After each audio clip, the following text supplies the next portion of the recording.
Prijatelji, septembar je opet okupio dobre ljude na dobrom mestu sa velikom voljom da se poklonimo našim starijima i da im pokažemo kako nismo zaboravili da su bili bolji od nas. I da zamolimo sudbinu da učini da naši mlađi budu mnogo bolji nego što smo mi. 1918. je slavna i tužna godina za Srbe.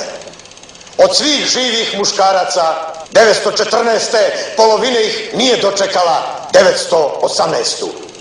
Zato mi nemamo mnogo valjanog razloga da slavimo pobedu, jer ona pripada mrtvima. A nama ostaje strah i pitanje da li je žrtva imala smisla i jesmo li je razumeli. U 3 rata poginuli su moj pradeda, moj deda i moj otac. Moj sin je jedini u 4 generacije koji je upamtio svoga oca.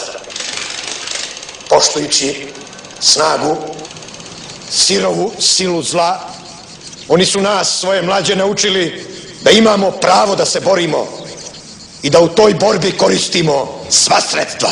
Ako je potrebno da budemo gori i od samog zla. Matori.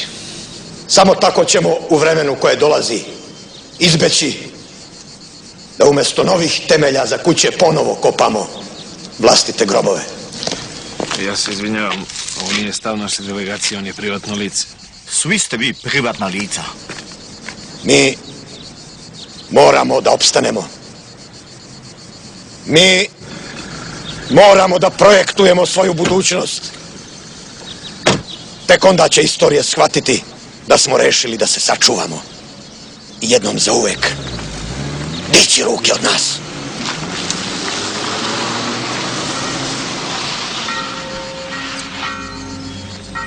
Doxestus, iro estum et optis Thessalonikis.